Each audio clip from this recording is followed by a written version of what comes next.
Le principal opposant du président Edgar Lungu, Hakainde Hichilema, chef du Parti uni pour le développement national, se présente pour la 6e fois à l'élection présidentielle en Zambie prévue ce 12 août 2021. Surnommé HH, cet homme d'affaires autodidacte de 59 ans qui a perdu de justesse les élections de 2016 a formé des alliances avec d'autres partis qui menacent de renverser le Front patriotique au pouvoir, un véritable potentiel pour l'opposant à ce scrutin.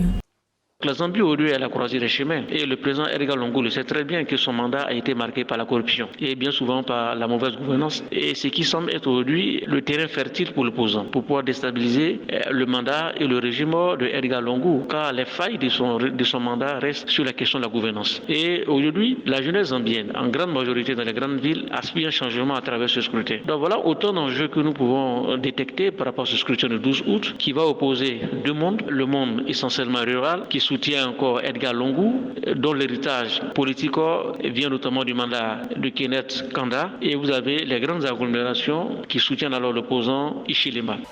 Réclamant du changement, des dizaines de Zambiens ont chaleureusement accueilli le dépôt de la candidature du principal opposant Hakainde Hichilema en mai 2021. Derrière Hichilema, les partis d'opposition et des militants ont formé une alliance baptisée l'Alliance UPND pour la Zambie que nous voulons.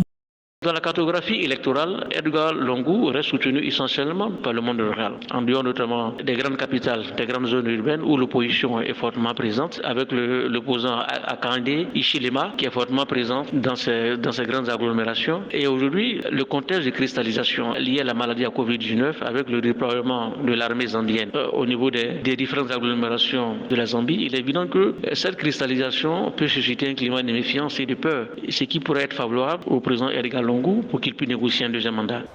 Après avoir fortement contesté les élections de 2016, dénonçant la fraude électorale, l'opposant Hakainde Hichilema avait passé 4 mois en prison pour avoir tenté de bloquer le convoi du président Edgar Lungu. Il avait plaidé non coupable, mais risquait une sentence allant de 15 ans de prison à la peine de mort. Suite aux vives tensions politiques dans le pays, l'opposant a été libéré le 16 août 2017.